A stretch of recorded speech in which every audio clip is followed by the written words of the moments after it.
शामी भाई देखें कि पुलिस ने जज साहब के आर्डर भी नहीं माने एफआईआर के कि इनके ऊपर एफआईआर दें रिकवरी मेमो के 9C की। मैं फिर वापस जाता हूँ, जज साहब को कहता हूँ आपका आर्डर नहीं माना, वो तौहीन अदालत लगाते हैं। मैं उसके बाद तौहीन अदालत लगा के मैं हाई कोर्ट चले जाता हूँ। जस्टिस अली ज़िया बाजवा साहब हैं, वो बहुत ज़बरदस्त जस्टिस, बहुत ही ग्रेट इंसान है। मैं जितनी भी तारीफ कीजिए उतनी कम है।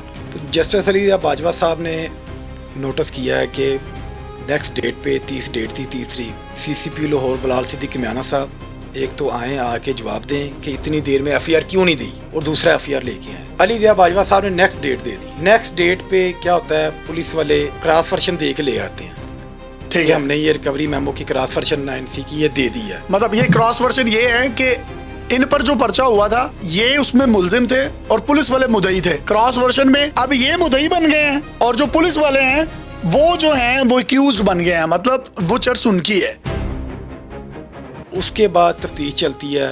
जिन्होंने मेरा पर्चा डिस्चार्ज किया था सैयद अली बादशाह साहब, उनके पास तफ्तीश होती है, वो तफ्तीश में इनको गुनहगार कर देते हैं। उन्होंने सबको गुनहगार कर दिया। शामी भाई कि एफआईआर के बाद इस बंदे को कहाँ पे होना चाहिए था, इसको जेल में होना चाहिए था जहाँ पे मुझे भेजा था, लेकिन उसके बावजूद भी आज चौकी इंचार्ज हल्लों की लगा हुआ। जब ये ASP शहर बानो नकवी कैंट डिवीज़न में ASP थी ना, तो यही इमरान अशरफ थाना फैक्ट्री में लगा हुआ था कैंट के डिवीज़न में। जब वो SP हो के माल्टन ताइना माल्टन डिवीज़न में आ गई हैं, तो वो इमरान अशरफ उसी माल्टन डिवीज़न के चौकी हल्लों की में जाके चार्ज ले लिया उसने।